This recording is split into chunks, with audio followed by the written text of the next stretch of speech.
मैं अयोध्या नरेश दशरथ पुत्र एवं प्रभु श्री राम का अनुज लक्ष्मण महापंडित महाज्ञानी रावण को गुरु रूप में सादर प्रणाम करता हूं। आयुष्मान भव लक्ष्मण। कहो, अपने जीवन की इस अंतिम बेला में मैं तुम्हारे किस हित की पूर्ति कर सकता हूं? हे महामना, नीति, धर्म, राजनीति एवं समस्त वेद शास्त्रों के ज्ञाता, आप अपने ज्ञान और अनुभवों की दीक्षा से लक्ष्मण के जीवन का मार्ग प्रशस्त करने की कृपा करें। मैं देख रहा हूं लक्ष्मण, तुम एक योग्य शिष्य की पात्रता लेकर उपस्थित हुए हो। अस्तु, मैं अपने जीवन के कुछ अनुभव तुमसे अवश्य साझा करूंगा। हे भानुकुल भूषण, अहंकार चाहे सत्ता का हो या सौंदर्य का, शक्ति का हो या भक्ति का, धन का हो या धर्म का, ये बड़े से बड़े विश्व विजेता को नष्ट कर देता है। लक्ष्मण, सत्ता और संपत्ति से उत्पन्न अहंकार का तो फिर भी निदान है, किंतु ज्ञान और धर्म से उत्पन्न अहंकार का कोई निदान नहीं है। रावण को अपने ज्ञान का अहंकार था और तुम्हारे भाई राम को अहंकार का ज्ञान है। ज्ञान व्यक्ति को भार मुक्त भी करता है और भार युक्त भी करता है, इसलिए विद्वान और विद्यावान को कभी एक मानने की भूल मत करना लक्ष्मण। विद्वान अर्थात उच्च शिक्षित जो रावण है, और विद्यावान अर्थात सुशिक्षित जो तुम्हारे भाई श्री राम है। विद्वान व्यक्ति अपनी विद्वत्ता के कारण अपने मित्रों को भी अपना शत्रु बना लेता है, किंतु विद्यावान व्यक्ति अपनी विनम्रता के कारण अपने शत्रुओं को भी अपना मित्र बना लेता है। ये जगत दोनों के सम्मुख हाथ जोड़कर खड़ा रहता है, किंतु स्मरण रखना, विद्वान के सम्मुख ये भय के कारण हाथ जोड़ता है और विद्यावान के सम्मुख ये भाव के कारण हाथ जोड़ता है।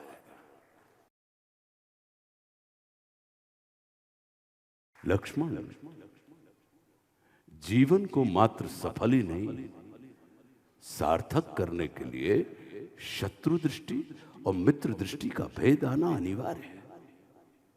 मित्रता भले ही अपने समतुल्य या अपने से निम्न स्तर के व्यक्ति के साथ कर लेना, किंतु शत्रुता सदैव अपने से योग्य, अपने से श्रेष्ठ व्यक्ति के साथ ही ठानना, क्योंकि ये जगत हमारे व्यक्तित्व का आकलन हमारे मित्रों को देखकर नहीं, हमारे शत्रुओं को देखकर करता है। जितना बड़ा और गरिमापूर्ण हमारा शत्रु होता है, उतने ही बड़े और गरिमापूर्ण व्यक्ति की ख्याति को हम प्राप्त होते हैं। देखो ना, इस जगत में जो कुछ राम से जुड़कर प्राप्त नहीं किया, उसे रावण ने राम से लड़कर प्राप्त कर लिया। लक्ष्मण, कुछ लोग जुड़ने के पश्चात जीवन भर लड़ते रहते हैं और कुछ लोग लड़ने के पश्चात जन्म जन्मांतर के लिए आपस में जुड़ जाते हैं। स्मरण रखना, वो हमारा शत्रु ही होता है जो अपनी उपस्थिति से हमारे अंदर सुप्त पड़ी हुई ऊर्जा को जागृत करने का कार्य करता है। हमारा शत्रु ही हमें अक्षम से सक्षम बनने की प्रेरणा देता है। वो हमारा शत्रु ही होता है जो हमें असुरक्षा में डालकर सुरक्षा की ओर जाने की प्रेरणा देता है। वो हमारा शत्रु ही होता है जो हमें अपने सीमित वृत्त से निकालकर अपने वृत्त को असीमित करने की प्रेरणा देता है। लक्ष्मण वो हमारा शत्रु ही होता है जो सदैव हमें सजग, सतर्क और चौकन्ना रहने के लिए विवश करता है। इसलिए शत्रु तिरस्कार का नहीं, नमस्कार का पात्र होता है। कभी हृदय से अपने शत्रु को नमस्कार करके देखना, वो तुम्हारा परिष्कार कर देगा। लक्ष्मण, शत्रु क्रोध का नहीं, शोध का और बोध का विषय होता है। हम अपने मित्रों से अधिक अपने शत्रुओं का स्मरण करते हैं, उनका चिंतन करते हैं, उनका मनन करते हैं। और जिसका हम चिंतन, मनन, स्मरण करते हैं, जीवन में हम बिल्कुल उसी के जैसे हो जाते हैं।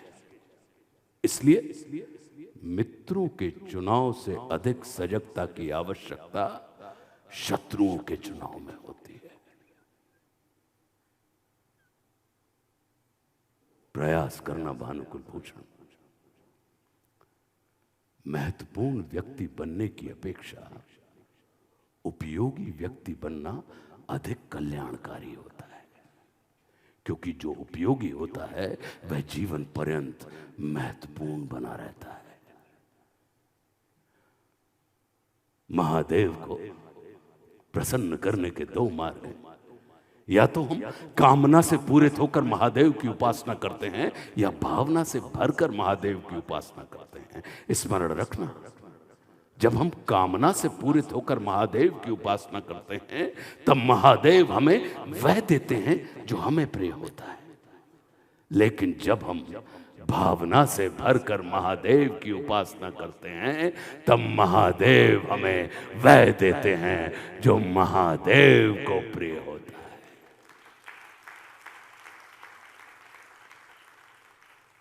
जिनकी उपासना में कामना होती है, उन्हें महादेव से चाहिए होता है, और जिनकी उपासना में भावना होती है, उन्हें महादेव चाहिए होते हैं। ऐरावत हाथी पर सवार देवराज इंद्र को नंदी पर सवार महादेव के सम्मुख मस्तक झुकाना पड़ता है। स्मरण रखना, प्रतिष्ठा और पूजा पद और आसन की नहीं, व्यक्ति में निहित गुणों की होती है।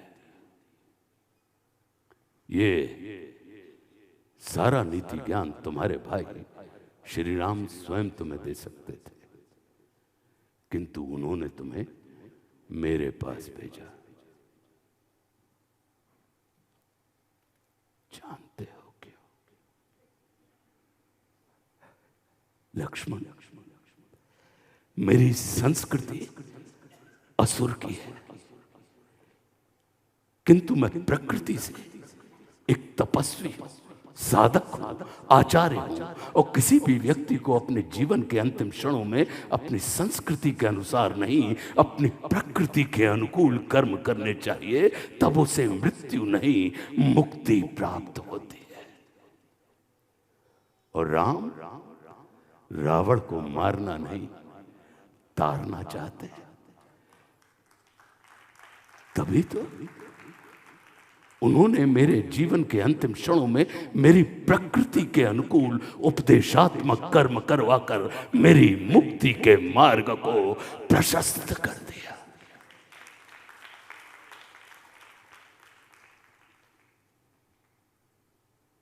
हम सभी एक बड़ी व्यवस्था के बहुत छोटे अंग हैं।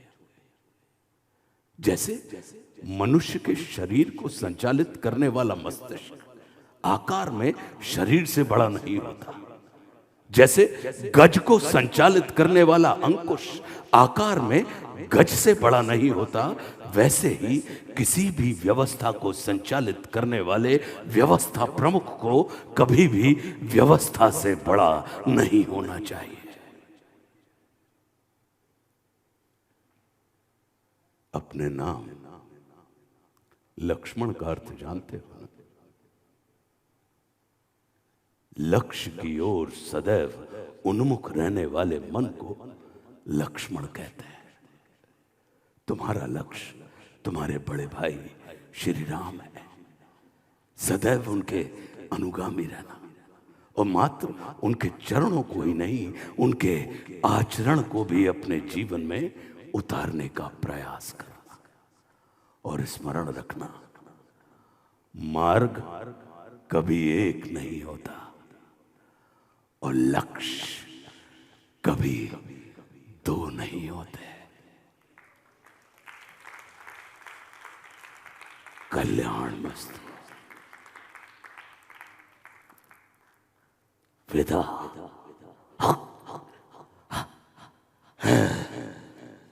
शेष दक्षिणा रावण की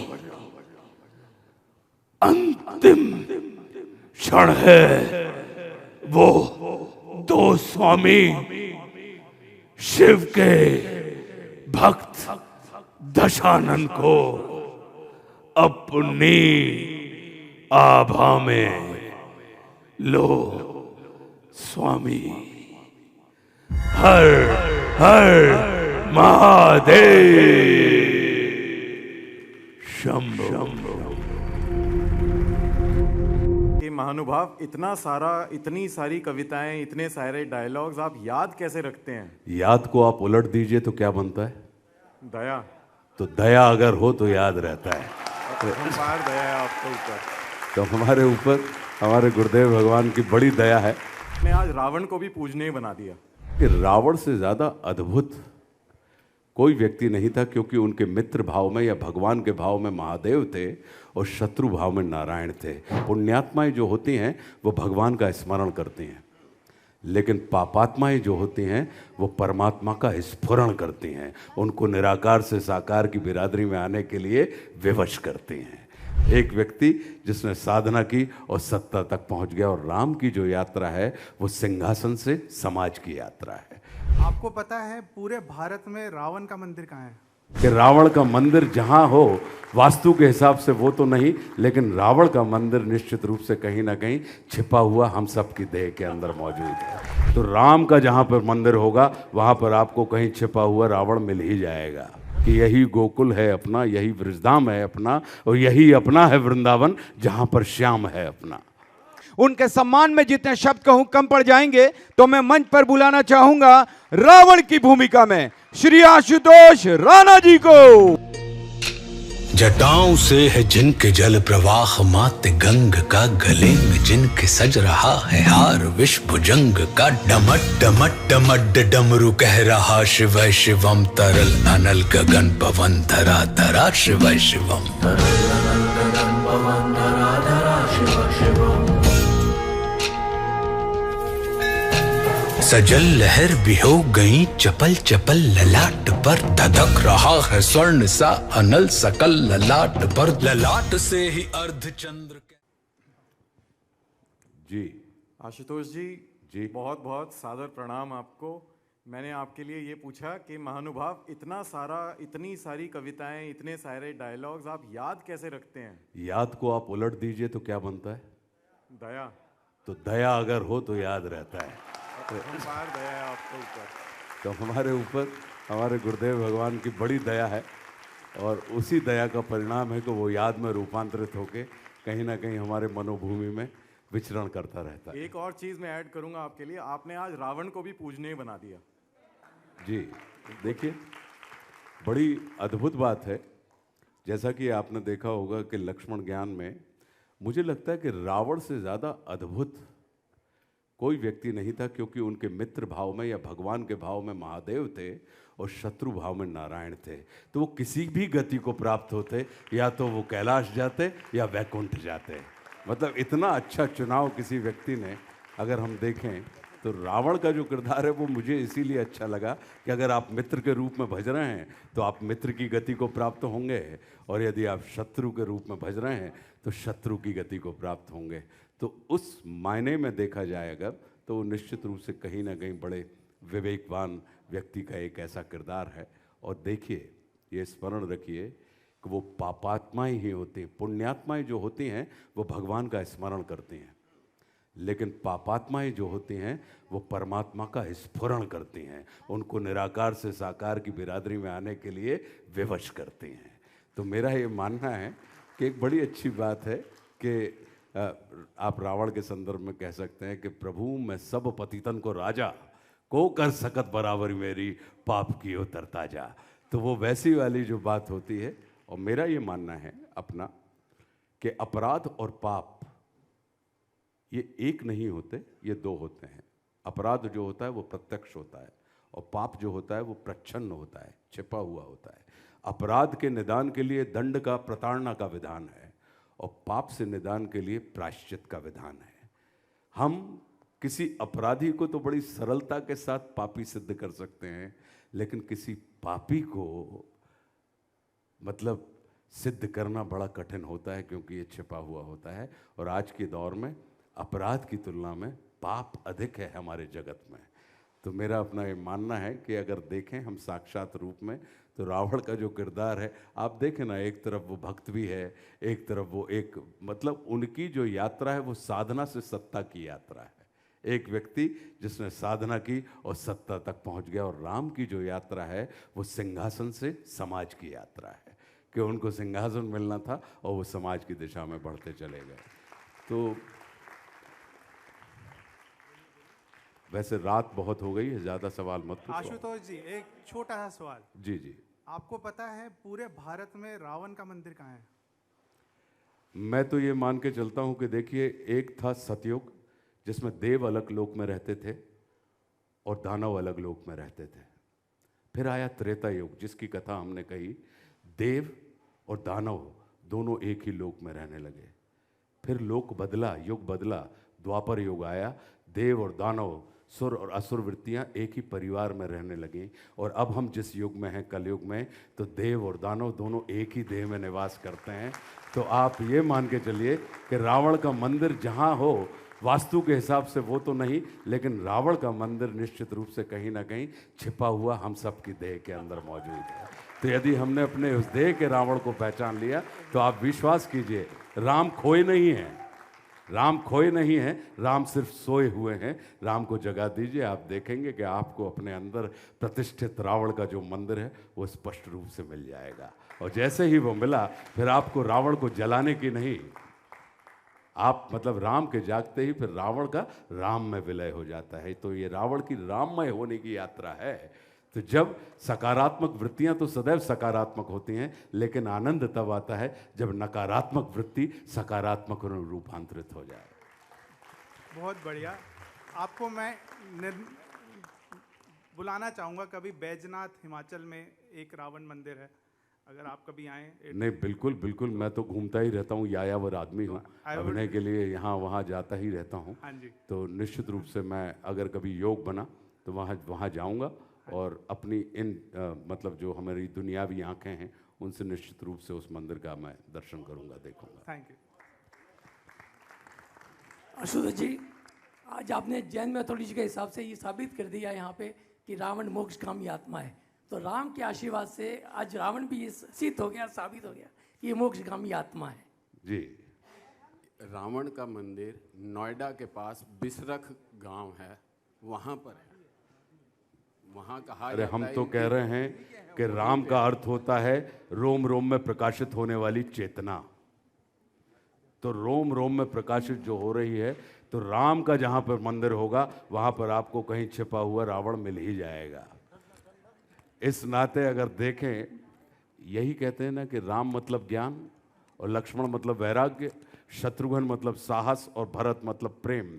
और राजा दशरथ की 3 रानियां थीं, कौशल्या, कैकई और सुमित्रा। कौशल्या का क्या अर्थ होता है? कुशलता। कैकई का क्या अर्थ होता है? कर्मठता। और सुमित्रा का क्या अर्थ होता है? मित्रता। तो कुशलता के लिए क्या चाहिए? बोले युक्ति। कर्मठता के लिए क्या चाहिए? बोले शक्ति। और मित्रता के लिए क्या चाहिए? बोले भक्ति। तो जैसे महाराज दशरथ ने यानी 5 ज्ञान इंद्रियों और 5 हमारी जो 10 इंद्रियों से मिला हुआ ये जो हमारा शरीर है, अगर इसमें हम युक्ति, भक्ति और शक्ति के साथ तालमेल स्थापित कर लें तो हमारे जीवन में भी ज्ञान रूपी राम, लक्ष्मण रूपी वैराग्य, भरत रूपी प्रेम और शत्रुघ्न रूपी साहस का उदय हो जाएगा। और फिर हमारी देह जो है वो अयोध्या में रूपांतरित हो जाएगी, मतलब जहाँ पर युद्ध नहीं होता। युद्ध मतलब कॉन्फ्लिक्ट लेस, या अगर युद्ध हो तो उसे युद्ध में ना जीता जा सके। तो मेरा तो अपना यही मानना है कि यही हमारे परम पूज्य गुरुदेव दत्ता जी कहते थे कि यही गोकुल है अपना, यही वृषधाम है अपना, और यही अपना है वृंदावन जहां पर श्याम है अपना। बहुत बहुत धन्यवाद।